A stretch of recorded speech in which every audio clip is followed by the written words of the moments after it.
Hello everyone, thanks for joining us on this edition of the Primetime Newscast on Equinox Television, live from our headquarters in Cameroon's economic capital, Douala. I am Bagley Jonathan. In our top stories, there is a tension, commotion in the city of Buea in the southwest region of the Republic of Cameroon. Gunshots renting the air. Many inhabitants have deserted the streets.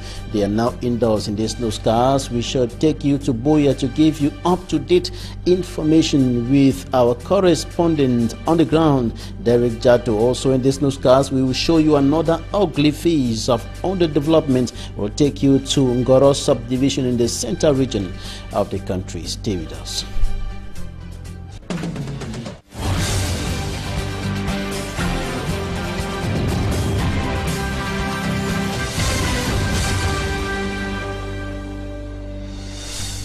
The atmosphere is tense in the southwest regional capital, Buea. Gunshots have been renting the air for several hours as independent fighters go against the elements of the National Armed Forces in the city. In a gun battle, there is commotion in the city. Many inhabitants have deserted the street. We have a southwest correspondent, Derek Jato, on the line to Buea. Good evening, Derek. Nathan, this particular day of the month of June 2018, this afternoon at about 2 p.m. over here in Buea, the Southwest Regional Capital, we met very tense that started with gunshots that were witnessed by 16 made their way into Buea, of course, from littoral region, or the made their way into Southwest Regional Capital. Well, I cannot tell you vividly, but what exactly transpired, but it is on record that gunmen appeared on the street of Mile 16 at 2 p.m. this particular Friday, an open fire. Of course, there was a counter response from the security forces that were also alerted, and it lasted for over 20 minutes. But what is making the place more and more tense now, it is the population in town, because it was during an afternoon. The town was busy as usual. People ran from their offices, people ran from their shops, people abandoned their merchandise and escaped for safety. People are, as we speak, like Jonathan, people are leaving Buea now, thinking that places like Douala or out of Buea will be safer for them. At the moment, Buea was equally informed about the French delegation that was coming to town. It took an extra security measure for that delegation to drive into the Southwest Governor's office because the road was blocked, and it needed a lot of reinforcement for that road to be open. But finally, the French delegation is in town, as we were informed. Of course, we don't know vividly how long they would be in the Southwest Regional Capital, or what will be on the table for discussion. But as we speak, Buea is tense, and what we are seeing now this evening in Buea, security reinforcement is at the center. Our Southwest correspondent Derek Jato on the phone, giving us updates on what is happening in the southwest region of the Republic of Cameroon, particularly in the regional capital Buea, where gunshots have sent people fleeing the streets and, of course, seeking refuge in their homes. The town is in a tense atmosphere. We'll be bringing to you updates as soon as the stream in. And now the town of Buea, life in that town has taken a new twist as a result of the Anglophone crisis. The twist is a bitter one as a result of the uncertainty and fear looming over inhabitants, as well as some of the inhabitants of the region who have fled violence in their areas of residence and are now seeking refuge in the city of Buea. Derek Jato has more. Under these visibly calm canopies of Buea, the southwest regional capital, are internally displaced persons in their 100. There are many of us here in Buea who are harboring displaced persons. I will tell you that a few days ago, Friday, one of my neighbors had 12 occupants who stormed into her house at 12 midnight from a corner. who were displaced from Kuna, who ran through. And all of you from Mafia having thousands of them, those from Konyo and Kombone. I have brothers who have left in the Indian area, the Kondo Titi, Bekora, who are here. The increasing clashes between the Amazonian Defense Forces and the Cameroonian Defense Forces have pushed many people out of their villages to Boya, which to them is a safe haven. And today the influx is a burden to this host town. Many mouths to feed with very limited means. Reason why the celebration of the feast of St. Anthony of Padua had the Anglophone crisis and the internally displaced persons at the center. And so we thought it wise that we commune with those of our brothers and sisters who have been displaced, who have been touched, who have been worried, who have been wounded, those who have even died, that will ask St. Anthony of Padua to convey their souls to God. The officiating priest Felice Trossadi, who is the superior general for the Capuchin priest in Cameroon, called on the Christians to emulate the charitable attitude of St. Anthony of Padua. And to the displaced persons, the diocese is aware of their pains and they will not be forgotten. I think that we are just praying together. We are collecting food, collecting clothes, everything to support them. So I think that yes, it is true, they are there, they are the ones who suffer more. But I think in one way or another, there's so many other Christians that want to support them, to be beside them. Mr. Njikan Gabriel, the chairman of the organizing committee, said the parish will continue chipping in. Communing with them, eating a little, we can eat with them, giving them clothing, giving them shelter. 5 mission stations converge here at St. Anthony of Padua, Parish Boya Town, for the feast of St. Anthony of Padua. And lawyers who have visited leaders of the independent struggle in the former southern Cameroon, talking about the Anglophone regions of the Republic of Cameroon, Sisiku Ayuktabe, and the others have urged government to transfer the case file from the State Defense Secretariat to the military court in the nation's political capital, Yaoundé, for trial to begin. Innocent Aze has the details.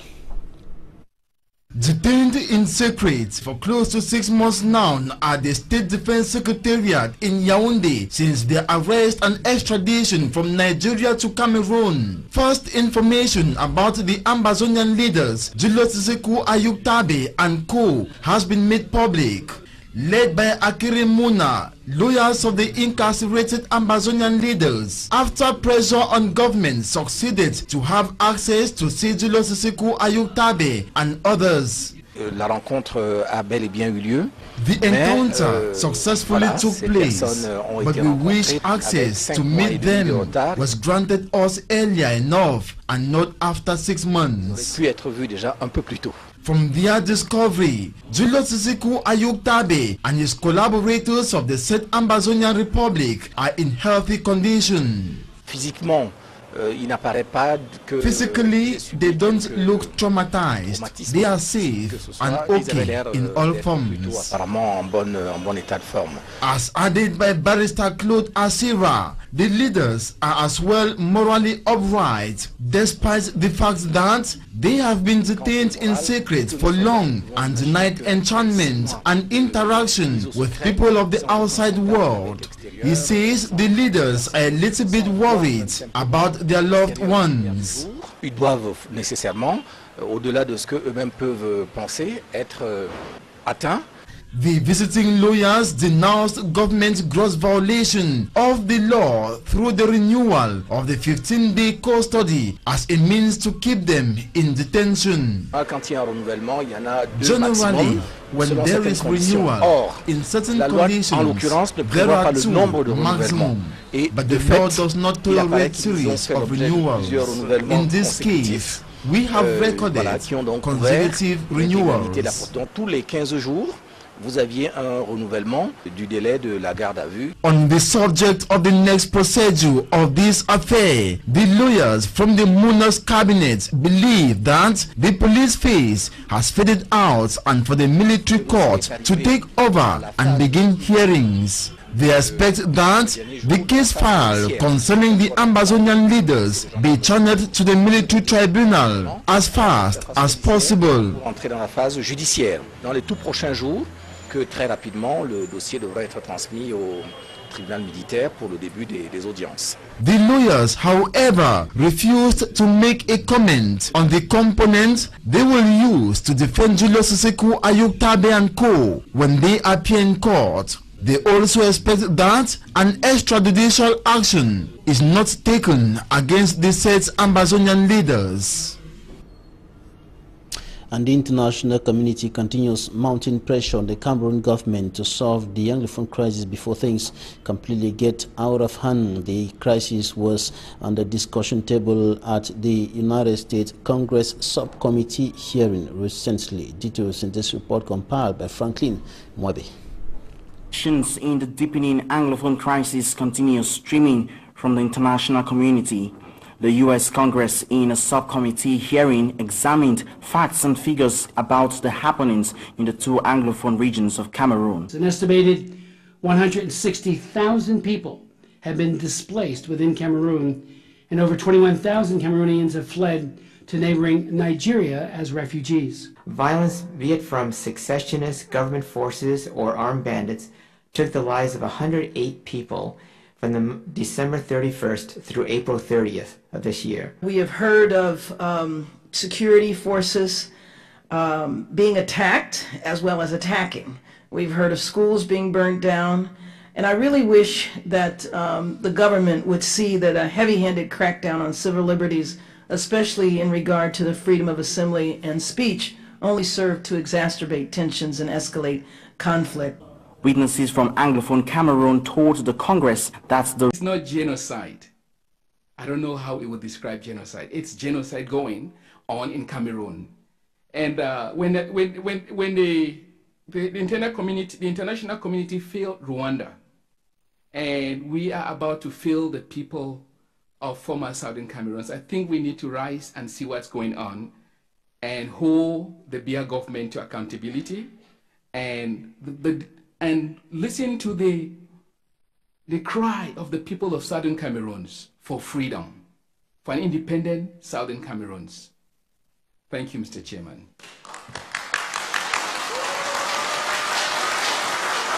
after raising these issues repeatedly, the U.S. Congress describes what they consider as unsatisfied response from the Biya's government. Our Ambassador Peter Barlin is consistently and persistently raising these issues. We also raise issues from Washington, not only with the Cameroonian government and mission officials here, but also raising this directly with President Biya and his government at all levels. And how does he respond when we raise it? Well, right now is that the response is not to the level that we expect and demand. And that's the issue, is that we need to be more consistent and persistent in addressing this. The U.S. Special Team on the crisis have condemned barriers to investigations on the crisis put in place by the Yaoundé administration, making the work of the International Inquiry Team very difficult. Right now we're able to get access to prisoners that are held in the Ministry of Justice. But what about the other prisoners held in, let's say, other types of detention centers? We need to have 100% access across the board, across the country. There cannot be any opening. After hearing from the English-speaking Cameroonians, and let the United States call for an international mediation to resolve the crisis going on in southern Cameroon to prevent further atrocities and genocide. And for these negotiations to be effective, we believe the following conditions must be met. All those arrested in connection with the crisis must first be released. Talks should take place in a neutral venue. The mediator must be acceptable to both sides, and negotiations must include addressing the root causes of the crisis and self-determination for the people of former British Southern Cameroons in accordance with UN Declaration of Granting Independence of Colonial Countries. The U.S. subcommittee sent out a message to the government and South. In severity of citizens' grievances, a holistic approach is needed that will address issues of governance, security, and civic engagement. We're sorry for the bad quality of that report, and I told you earlier that in this newscast we shall take a look at another phase of underdevelopment, another ugly phase of underdevelopment in Cameroon. And inhabitants of several parts of the country, from the big cities right into the hinterlands, are lamenting and suffering as a result of chronic underdevelopment that is hitting several parts of the country. In this newscast, a case in point is the Ngoro subdivision in the central region of the country. We have details with our reporter Fomi Armstrong Sanda. The long, difficult and challenging journey begins here at the banks of River Gerima, linking the Mbam and Kim to the Mbam and Inobu divisions in the central region of Cameroon. For more than 1 year, it has been an uphill task to cross to the other side of the river because the ferry has not been operational till date. The weight of age and overusage caused the ferry to sink. It has remained inside the water for more than 1 year now. This has brought economic hardship and untold difficulties to the surrounding population. If not of this white man's thing, we will not be existing as of now. These mothers will never be able to cross. The only available means to cross the river is by canoe, and the cost is not affordable to many inhabitants of the two administrative units who depend on it. Traveling across River Gerima requires a lot of patience. The travelers have to wait, and sometimes for hours, for a canoe to be available before reaching to the other side of the river. Reaching Ngoro subdivision of Mbam and Kim division, you are welcomed by another ordeal, the deplorable state of the road. Because of this and the absence of other social amenities, Nyamongok and other villages in the subdivision are suffering. A health center like ours does not even have a nurse. The girl you saw there is paid by the population of this village. I thank them for their courage. If not, the health center will be closed down by now. The situation in Benge, another village in Ngoro subdivision, is worst. The lack of basic necessities is acute. Like Nyamongok and Benge, Ngorogima is also suffering from chronic underdevelopment.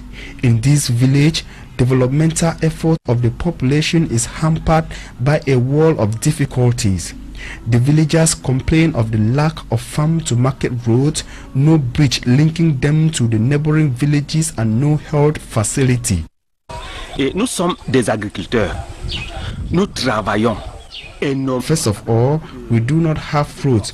We are farmers. To evacuate our produce to the market is impossible. In the health domain, it is not easy. We go for 22 kilometers to get our patients treated in Bafia. Le domaine de la santé aussi. Besides the social challenges, drug abuse is another problem affecting mostly young people and their families. In general, life in most localities in Ngoro subdivision of Mbam and Kim division, central region of Cameroon, is more of a bitter pill, just too difficult to swallow. The people living here feel abandoned by their elite and the government. To these men and women, President Paul Biya's 2035 emergency plan is a mere dream, and they don't want to hear anything about it. Coming up, the smart side of the World Cup. We begin this side of the World Cup, the smart side of the World Cup, with Africans. Smart Jik and Gabriel. The Africans have all left the competition. Good evening, Babila. And as you rightly put it, all Africans are out. We discussed about that yesterday, but today we just wanted to talk a little bit about Africa before we get into what we have, because we need to see the performance of the Africans at the World Cup. Just to note that the best, let me say the most offensive African side at the World Cup that just ended with more goals, Tunisia, who scored a total number of 5 goals in the tournament, and they left the tournament with 3 points. We have Senegal that left the tournament scoring 4 goals. They were closely followed by Nigeria with 3 goals, and Egypt alongside Morocco scored 2 goals. Now, in terms of the team that conceded much in the World Cup from Africa is Tunisia. Tunisia conceded as many as 8 goals. We have Egypt with 6 goals, and the other nations, Morocco, Nigeria, Senegal, conceded 4 goals. And in terms of points, we know Senegal was first with 4 points. We have Tunisia, Nigeria with 3 points each, Morocco 1 point, and Egypt went home with no point. If we have to join, if we have to add these goals together, African continent scored a total number of 18 goals, conceded 26, and Senegal, as I told you, was the best African side at the World Cup. Unfortunately, they were eliminated, and just to know that they became the first country to be eliminated with the FIFA Fair Play rule, which went into effect yesterday and only on Senegal. Now, the FIFA welfare that is the FIFA Fair Play rule. The FIFA Fair Play rule. What's it all about? Well, the FIFA Fair Play rule is just all about the cards. They were playing around the cards. That was why I was explaining here yesterday that if you look at the classification table of Senegal, the group that Senegal fell, there were 4 points, the same, neck to neck with Senegal. No goals in terms of goal difference. Both of them, they had 0-0. But what sent away Senegal was the additional yellow card that Senegal picked up yesterday during their encounter with Colombia. The card that Baïnyang picked up actually spoiled the whole show for Senegal. They had a total number of 6 yellow cards against 4 for Japan. That is what pushed them out, and that is where we have the FIFA Fair Play rule that came in, and of course it looked into card. And just to know that if the 2 nations would have been tied on the equal number of yellow cards, the 2 captains of, that is Senegal and Japan, they would have been brought. There would have been a toast, just like we have a coin. They choose, they do a toast, and after the toast, the person that wins advances. But that is the situation. That is the FIFA Fair Play rule. Now we talk about another big name after Germany, considered as the biggest name that has been kicked out of this World Cup. Now we talk about another big name, England, kicked out yesterday. England wasn't kicked out, but they were beaten. England was not kicked out by Belgium, but they were beaten. And just to note that Babila, England was supposed, normally they were going for a match that they needed the leader of that group, Group G. So England and Belgium, they were already qualified before they met yesterday. So England was supposed to beat Belgium, or was supposed to draw. And as I explained yesterday in the course of this edition, I told that a yellow card for England would have ended up in the 2 teams having to go by toast before they will know who will top the group. But at the end of the day, it was Belgium that overpowered England. 1-0, the goal scored by Januzaj in the dying minutes of that game. Januzaj, who is a young lad from who is playing with an English outfit there in the English Premier League. He scored that lone goal for Belgium. That's so Belgium overpowering England. Gareth, that is the English side by 1-0. So England ended up in that group with a total number of 4 points, say 6 points, and of course Belgium ended up with the total number of 9 points, meaning they won all 3 games in that group match. The 2 are crossing to the next stage. The 2 are free to continue to play in Russia. All right, the records of England now. The records of England, Babila, many people might not know, but I want to say that England 2018 World Cup, they have had the highest number of goals scored. In 2002, they scored 6. 2006, 6. 2010, 3. And the least number of goals that England scored at a World Cup was in 2014, when they scored just 2 goals. This far, England have scored 8 goals, and it is the highest in 2018. They have not yet ended their campaign. They are still on the move. Maybe the goals will surely increase. Maybe this year might be a year for England to score as many goals they want to score in the World Cup. All right, Tunisia versus Panama.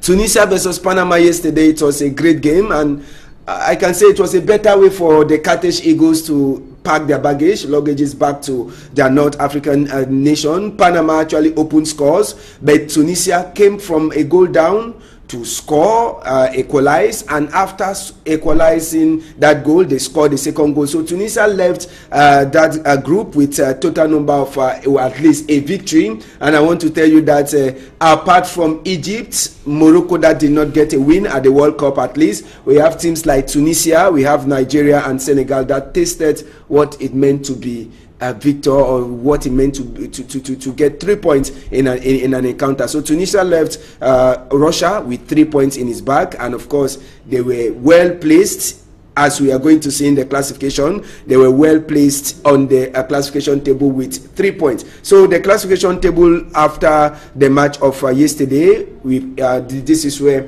we are going to see Belgium went top of the classification table with 9 points. We have England 6 points after winning 2 games. Belgium won all 3 matches. Tunisia left the tournament with a total number of 3 points. So Panama left with 0 points, just like Egypt, the lone African side that left the competition with a total number of no points in 3 defeats. Now we're going to take a look at the knockout fixtures. Knockout fixtures, the table is clear for us to see, and of course to know that hostilities are going to begin tomorrow, and it is going to be France versus Argentina to begin hostilities, alongside Uruguay and Portugal. Those are the 2 matches that will be coming up tomorrow. The first in the afternoon, that is France, Argentina, and Uruguay against Portugal will be coming up later in the evening. The other games will be coming up on Sunday, Monday, Tuesday, Wednesday, and of course the group last, that is the road to the knockout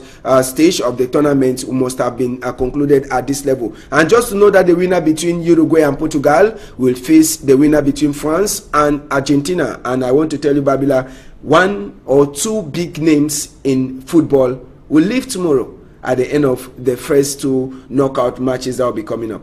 Is it going to be Uruguay, France, Argentina, or Portugal? Well, after 90 minutes we're going to see. And just to know that this time penalty will count. If after the match 90 minutes no goal scored, at the end of the day penalty will decide who leaves.